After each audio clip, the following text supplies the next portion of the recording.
If you like and wish to be alerted every time we release a new episode, please subscribe and like us. Thank you very much for following us.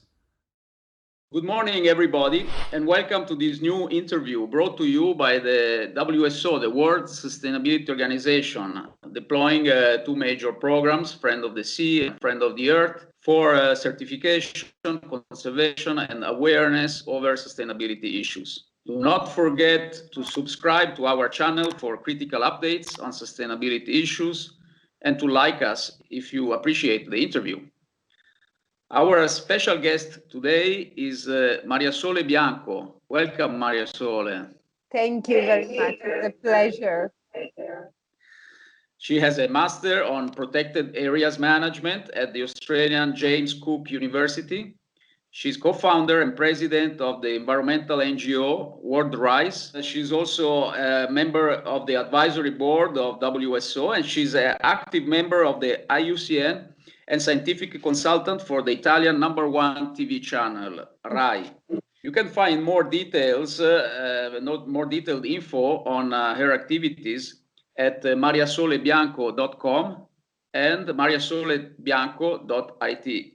So Mariasole, tell us a bit more on what led you to work on sustainability and conservation and your experience at Worldrise, IUCN, and RAI TV.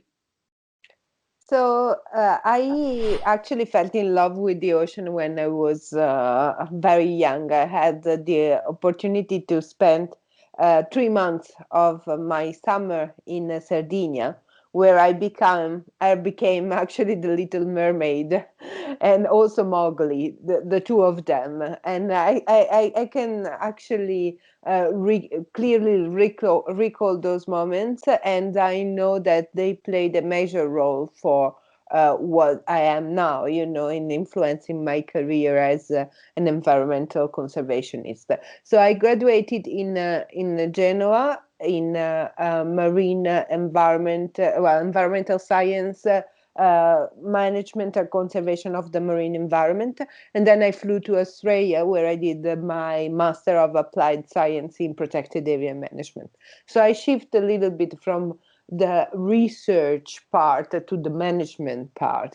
And within this management part, and especially in the establishment of MPAs, one fundamental pillar is communication, is to be able to communicate the marvel of the marine environment, but also the problem and the issue that are affecting the health of the ocean, and the solution that are available to turn the tide and actually save the ocean in a clear language. So this is the reason why I embrace a lot of communication then in my work. I became, while I was in Australia, a member of the World Commission on Protected Area of UCN. And I'm now in the steering committee of the World Commission on Protected Area, managing the Young Professional Network. And then when I came back, I founded from Australia. I came back to Italy and I founded Worldrise, that is a not-for-profit organization that works for marine conservation, but has a huge focus also on young professional empowerment, professional empowerment. And so we work through our project to build awareness, to facilitate pro-environment behavioral change, but also to inform and form the next generation of conservation leaders in the Mediterranean region. Wow, I must say I'm impressed by the number and quality of experiences you already carried out at your young age. Within conservation and sustainability. Congratulations! And so what? Why did you start collaborating, and how did you start collaborating with Friend of the Sea and WSO? And do you have any suggestions for improvement and future enhanced collaboration? So I started working with the Friend of the Sea and the World Sustainability Organization especially within a particular project that we had with Worldrise. And this collaboration represented the real added value to the project. And this project was about dolphins, and in particular, sustainable dolphin watching activities. So with the collaboration of Friend of the Sea, we were managed to develop a code of conduct that in some way granted the sustainability of the activities and engage with tourism operator to make them adopt this best practice, and also to provide education while they were doing the dolphin watching activity. In this way, we were able to transform the activity from a purely touristic activity to an ecotourism activity. And so we demonstrated a thing that for me is fundamental, is that the valorization of natural resources in an area can lead and can be a huge driver for social and economic development in the respect of the natural environment, and in a way that the resources are not impacted by the activity and can be available also in the future. So I think this is one of the most important things that we need still to showcase a lot in other activities as well related to sustainability. Is not just about environment conservation, but if it's well managed, well designed, it can be a driver for sustainable economic and social growth.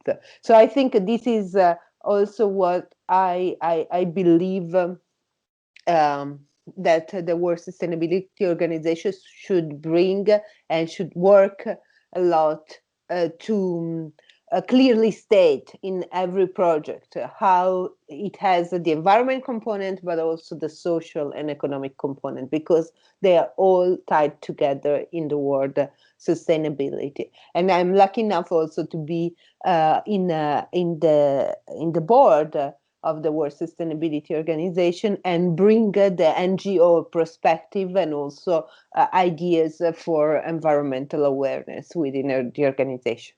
Well, we definitely look forward to further collaborate with you in the future and with Worldrise. So looking at the past, we have all experienced a very tough year with COVID and everything, but hopefully this will bring up further interest on sustainability. In general, what do you expect will happen to the sustainability and conservation movement in the forthcoming years?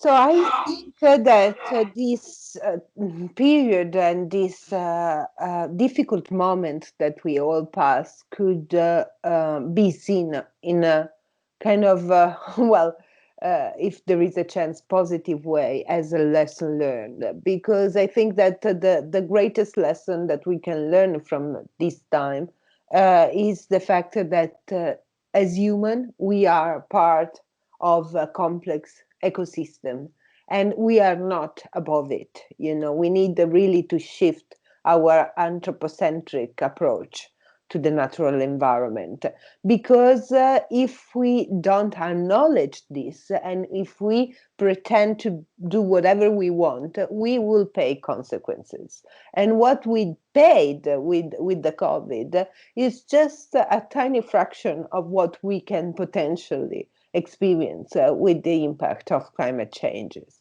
So, and the climate crisis. So I think that this could be really an alarm bell for us to then shift. There is already an interest and an ever-growing attention to sustainability, to nature conservation. Seeing nature and the ecosystem services that it provides as natural solution is for sure a step further. But I think that the people that live on the planet in this particular time have a huge responsibility, because the decision that we will take as a community in the next 10 years will actually influence and shape the future of our planet for the century to come. So we have a huge responsibility, but we have also huge opportunity to be in the right side of history. Well, Mariasole, it was great to have you here with us. And thank you so much for the enlightening information that you provided.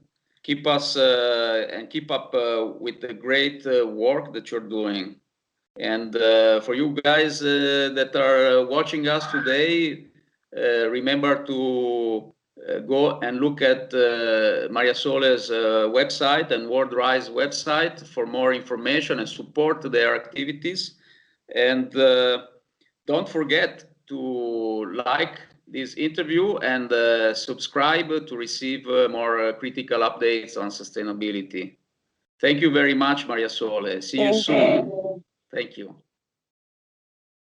Subscribe to our channel to get more content about sustainability.